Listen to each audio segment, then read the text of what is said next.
Kọ́lé Oṣó ìtẹ̀lẹ̀ sẹ́ẹ̀rí honestly feel tèmi lórí Kọ́lé Oṣó ń sọ torí bá wí àkùbá sì wí ọ̀run là ń lọ sẹ́ẹ̀rí kan ò sì lè sọ wípé nígbà bá fọwọ́ mi ra dátà bí n bá wo fíìmù kí n túmọ̀ sọ nǹkan tí mo fíìlì nípa fíìmù ọ̀ bẹ́ẹ̀ ni mo sọ sẹ́ẹ̀rí mo wo Kọ́lé Oṣó wọn mo wo 2 mo wo 3 mo wo 4 mo wo 5 mo wo 6 mo wo 7 mo tún ti wo 8 lánàá ẹ wá sọ pé kí n mọ̀ sọ tí n bá rí èmi ò sọ o sẹ́ẹ̀rí honestly fíìmù ṣe fẹ́ gbọ́ òótọ́ ọ̀rọ̀ lórí ti 8 yìí àbí pàtẹ́ ti tọ́sẹ̀ yìí ṣe fẹ́ gbọ́ òótọ́ ọ̀rọ̀ wàláhì fíìmù ń dùn I'm telling you fíìmù ń dùn sẹ́ẹ̀rí ìtẹ̀lẹ̀dẹ̀ icon kùdùsì fún yín bàbá ọkọ mi wàláhì mo gbé fún yín ẹ mọ tẹ̀sí ẹ wo ìgbà tó ṣe Késárì náà ẹ wo President Kuti ṣe tó wáyé ti Kọ́lé Oṣó yìí wàláhì ọba ni I'm telling you sẹ́ẹ̀rí fíìmù bí mo ṣe gbọ́ pé ó drop báyìí mò ń bẹ́bọ̀ láti ibi tí mo wà ní pé 8 mo gbọ́dọ̀ wà lára àwọn tó kọ́kọ́ máa wo 8 bẹ́ẹ̀ ni ìgbọ́dọ̀ gbégbó ẹ̀ sẹ́ẹ̀rí bẹ́ẹ̀ mi bá sì ń wo fíìmù bí n bá wà lé ní nílò wifi bíbọ̀ bí n bá sí ń lé èmi máa ń wò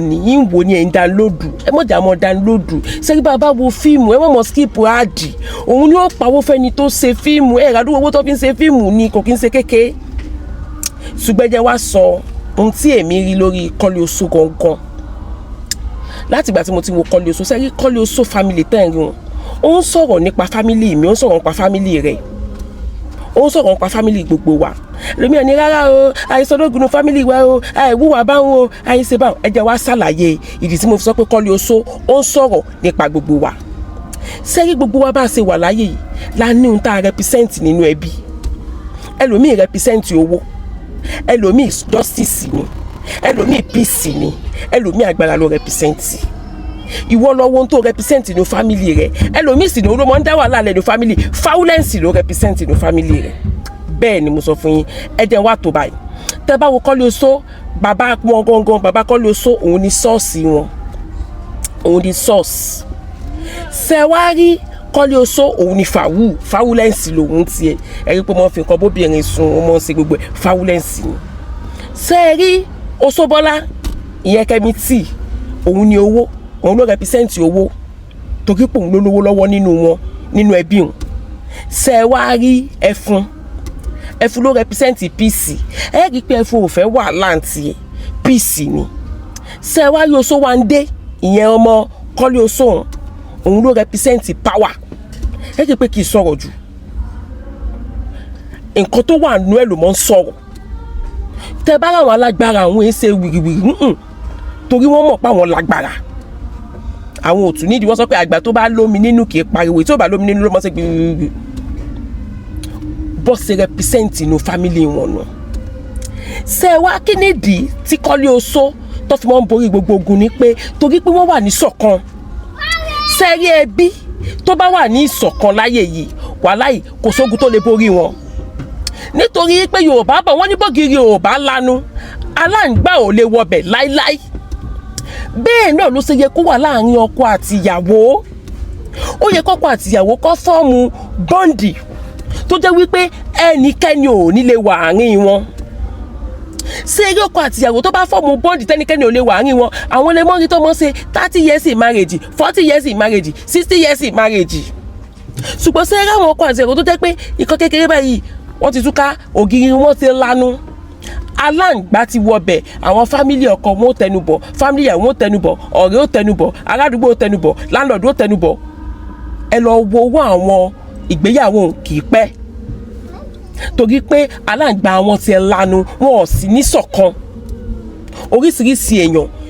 àti advice búburú àti advice gidi ni ó mọ̀ wọnú ìgbéyàwó òun tó bá wá yá wọn wà túká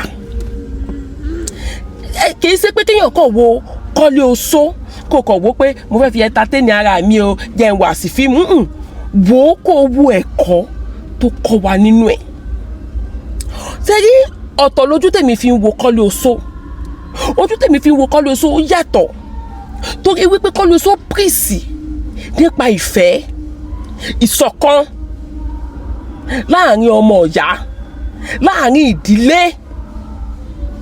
ìdílé tó bá ti ní ṣọ̀kan tí ìfẹ́ ti wà láàrin wọn kò sí ogun tó fẹ́ wá láti ta tó fẹ́ borí wọn. Di eléyìí ẹ jẹ́ ká ní ìfẹ́ ara wa. Wọ́n ní bògiri ò bá lanu aláǹgbá ò lè wọ ọbẹ̀. Bẹ́ẹ̀ ni ìfẹ́ ó ṣe pàtàkì nínú ẹbí. Ìfẹ́ ṣe pàtàkì láàrin ọkọ àti ìyàwó. Ìfọwọ́sowọ́pọ̀ ìṣọ̀kan bó bá ti wà láàrin èèyàn kò sí bí ogun ṣe lè pọ̀ tó ẹ̀ mọ́ borí rẹ̀ ni. Òun ni nǹkan tí Kọ́lé Oṣó tó ń pèsè fún wa. Ẹ pé gbogbo wọn nífẹ̀ẹ́ ara wọn. Wọ́n lè ṣe kíni ṣùgbọ́n wọ́n nífẹ̀ẹ́ ara wọn.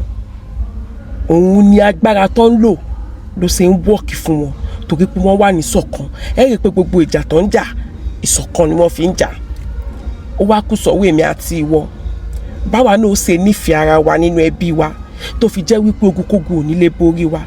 Ọkọ àti ìyàwó bí wọ́n ṣe nífẹ̀ẹ́ ara wọn tó fi jẹ́ wípé kò sí rúùjì tó lè jà tó lè gbé wọn lọ. Kọ́lé Oṣó to the world. Mr. Etele, kùdùsì fún yín. God bless you, God bless you, God bless you. Gbogbo ẹ̀yin tẹ́ ẹ sì jọ ṣe náà ẹ wo tí ló dàbí ìgbà tó jẹ́ wípé èèyàn ẹ wo ẹ jọ̀ọ́ o kí n tó parí ọ̀rọ̀ mi àtàná báyìí ń lè sùn mọ́ bí kí 9 ti jáde ni ẹ jọ̀ọ́ mọ́jọ́ mo pàṣẹ ni ẹ mọ́jọ́ pẹ́ tí ó fi jáde ẹ tètè bá wa gbé 9 wá ṣé mo pẹ́ bẹ́ẹ̀ ṣe 7 náà nù tí ń lè sùn fún bí odidi ọ̀sẹ̀ méjì báyìí ń lè sùn. Ìgbà tí mo tún fẹ́ bá bẹ̀rẹ̀ ohun ni 8 jáde 8 tún ti jáde ń sìn olúwe ò lè sùn látàná báyìí nísìn mo ń retí kí 9 jáde ẹ jọ̀ọ́ o ẹ má fojú wa sọ́nà o ire o.